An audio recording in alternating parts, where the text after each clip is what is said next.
écologiste. Merci Monsieur le Président, Madame la Première ministre, Mesdames et Messieurs les ministres, mes chers collègues. Depuis un certain temps, nos compatriotes regardent avec effarement tourner le compteur des pompes à essence et pendant ce temps-là, les actionnaires regardent grimper les chiffres des dividendes avec ravissement. Les prix des carburants s'emballent, la spéculation sévit et Total Énergie s'enrichit, y compris grâce à l'argent public du bouclier tarifaire.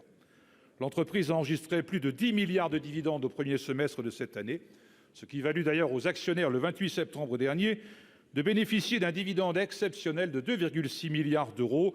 Total Énergie deviendra demain Total Bénéfice. Les salariés des groupes pétroliers demandent légitimement leur part de cette réussite, entre guillemets, et revendiquent une hausse de leur salaire.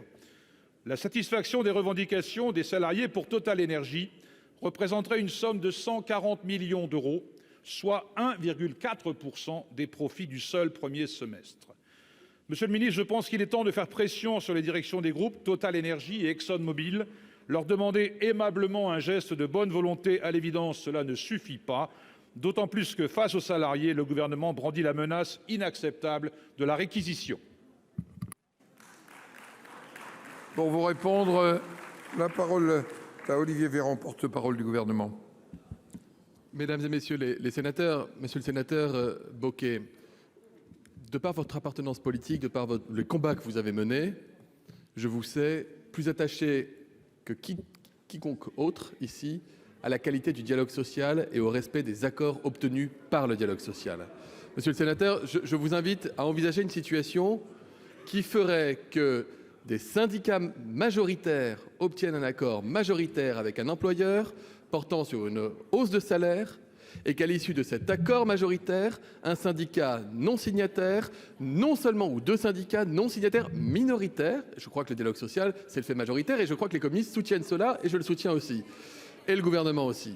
À l'issue de cela, des syndicats non signataires décident non seulement de contester cet accord, mais en plus de bloquer l'outil de travail, bloquant ainsi aussi l'outil de travail pour les salariés qui eux-mêmes se sont engagés à travers un accord majoritaire pour une hausse des salaires. Je vous invite juste à envisager cette situation pour ce qu'elle a d'inhabituel, de non conforme au droit du travail, non conforme au droit social. Du point de vue du gouvernement, cela justifie le recours à des réquisitions qui n'ont rien d'abusif, qui sont des réquisitions qui seront juste nécessaires de manière à ce que l'outil de travail, l'outil productif puisse retrouver ses pleines fonctions et ses pleines missions.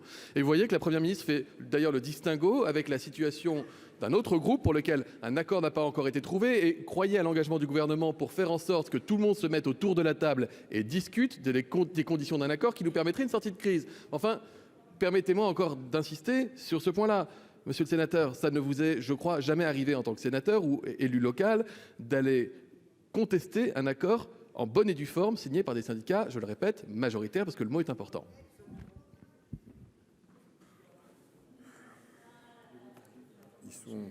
Monsieur. Merci, Monsieur le Président. Les salariés des groupes concernés ne demandent pas une hausse de 52% de leurs revenus, à l'image de celle que le PDG de Total Énergie s'est octroyée. Ils demandent leur part légitime. En cette rentrée de forte inflation, la question du pouvoir d'achat est devenue la première préoccupation de nos concitoyens. Comment pourrait-on s'en étonner ? Vous allez déposer 2 amendements en loi de finances qui devraient dégager, nous dit-on, 200 millions d'euros. C'est très très loin du compte. Il faut taxer fortement les superprofits pour aider les salariés, les retraités, les entreprises et les collectivités.